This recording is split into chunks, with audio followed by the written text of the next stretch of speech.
Jai Sairam, welcome back to my channel. இன்றைக்கி இந்த பதிவில் இன்றைக்கி பார்த்திங்கன்னா நவராத்திரி முதல் நாள் ஆரம்பமாயிடுச்சு. நாளை நவராத்திரியோட 2ஆம் நாள். நம்ம செய்யக்கூடிய வழிபாடு, அதுக்கப்புறமா நிறம், நெய்வேத்தியம், அம்பாளுக்கு சாற்றக்கூடிய மலர், இந்த விபரத்தை பற்றி இந்த பதிவில் நாம் பார்க்கலாம். நவராத்திரியின் முதல் 3 நாட்களுமே பார்த்திங்கன்னா பார்வதி தேவியின் வடிவங்களில் ஒன்றான துர்கா தேவியை வழிபாடு செய்யணும். அன்னை பராசக்தியை வழிபட்டு அவளது அருளை பெறுவதற்குரிய காலமாக நவராத்திரி இருக்கு. நவராத்திரியின் 2ஆம் நாளில் அம்பிகையின் எந்த வடிவத்தை, எந்த நெய்வேத்தியம் படைத்து, எந்த நிற ஆடை உடுத்தி வழிபாடு செய்யலாம் அப்படின்றத பற்றி இந்த பதிவில் நாம் விரிவாக பார்க்கலாம்.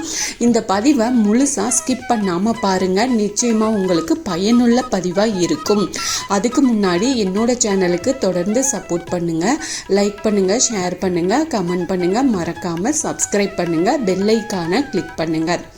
நவராத்திரியின் முதல் 3 நாட்களும் அம்பிகையை துர்க்கையின் வடிவமாக கருதி நாம் வழிபாடு செய்கிறோம். அம்பிகையின் வடிவங்களில் மிகவும் சக்தி வாய்ந்த வடிவமாக இருக்கக்கூடியவள் தான் இந்த துர்க்கை. மனதுக்கு தைரியத்தையும் வாழ்க்கையில் வெற்றியையும் தடைகளை விலக்கி மங்களத்தையும் தரக்கூடியவள் இந்த துர்கா தேவி தான். பக்தர்கள் வேண்டும் வரங்களை அளித்து அவர்களின் கஷ்டத்தை எல்லாமே சீக்கிரமாக போக்கக்கூடிய தெய்வமாக இருக்கக்கூடியவள் துர்கா தேவி தான். கிரக தோஷங்கள், திருமணம், குழந்தை பாக்கியம், குடும்ப ஒற்றுமை, வருமானம், பிரச்சனை அப்படின்னு என்ன கஷ்டமா இருந்தாலும் தாய் துர்க்கை கிட்ட போய் வழிபாடு செஞ்சோம், முறையிட்டோம் அப்படின்னா அதுக்கு சீக்கிரமே தீர்வு கிடைக்கும். மனசில் இருக்கிற பயம், தடுமாற்றம், குழப்பம் இது எல்லாம் இருக்கிறவங்க துர்க்கை அம்மன் சன்னதிக்கு போய் அமைதியாக அமர்ந்து அவளோட திருமுகத்தை பார்த்துக்கிட்டே இருந்தாலே மனம் தெளிவடையும், தைரியமும் பிறக்கும். மந்திரம் சொல்றது, விளக்கேத்துறது அப்படின்னு எந்த வழிபாடு செய்யாமல் துர்க்கையை தரிசனம் செஞ்சாலே நமக்குள்ள ஒரு நல்ல மாற்றம் ஏற்படுறத உணர முடியும். இத்தகைய ஆற்றலை துர்க்கையின் சன்னதியில மட்டுமே நம்மளால பெற முடியும். அப்படிப்பட்ட துர்க்கையின் அருளை பெறுவதற்கு நவராத்திரியின் 2ஆம் நாளில் வழிபாடு செய்கிறது சிறப்பு. துர்க்கையை வழிபாடு செய்கிறதுக்கு ஏற்ற கிழமையாக செவ்வாய் மற்றும் வெள்ளிக்கிழமைகள் இருக்கு. இந்த ஆண்டு துர்க்கை வழிபாட்டிற்குரிய நவராத்திரியின் 2ஆம் நாள் பார்த்தீங்கன்னா துர்க்கைக்கு மிகுந்த உகந்த நாளான செவ்வாய்க்கிழமையில் வர்றது மிகவும் சிறப்புக்குரியது. அது மட்டும் இல்லை, நவராத்திரியின் 2ஆம் நாளான செப்டம்பர் 23ஆம் தேதி பகல் 2:40 மணிக்கு பிறகு சித்திரை நட்சத்திரம் ஆரம்பிக்குது. இந்த சித்திரை நட்சத்திரத்துக்கு உரிய தெய்வம் பார்த்தீங்கன்னா செவ்வாய் பகவான். அவருக்குரிய கிழமை மற்றும் நட்சத்திரம் சேர்ந்து வரும் நாளில் நவகிரகங்களையும் தனக்குள் அடக்கியவளாக காட்சி தரும் துர்க்கையை வழிபாடு செய்கிறது அப்படிங்கிறது மிக மிக அற்புதமான ஒரு பலனை நமக்கு கொடுக்கும். இந்த நவராத்திரியின் 2ஆம் நாளில் அம்பிகையை ராஜராஜேஸ்வரியாக அலங்காரம் செஞ்சு வழிபாடு செய்யணும். சக்தி வழிபாட்டில் மிகவும் முக்கியமான தெய்வமாக பார்க்கப்படுறது ராஜராஜேஸ்வரி.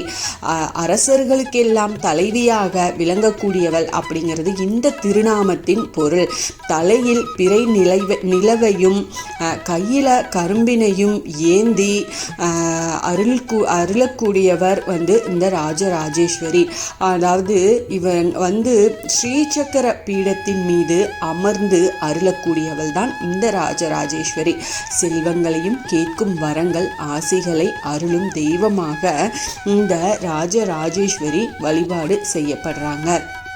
பார்வதி தேவியின் மிக முக்கியமான வடிவங்களில் ஒன்றான ராஜராஜேஸ்வரியை வழிபாடு செஞ்சோம் அப்படின்னா கேட்ட வரங்கள் அனைத்துமே கிடைக்கும் அப்படிங்கிறது ஒரு நம்பிக்கை.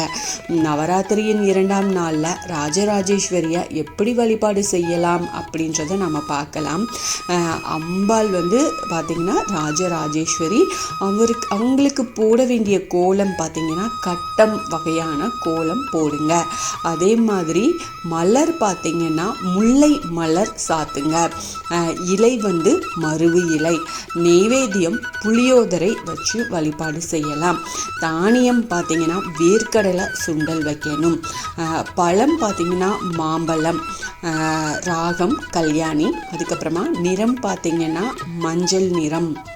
இது மாதிரி நாம் ராஜராஜேஸ்வரியை வழிபாடு செய்யலாம்.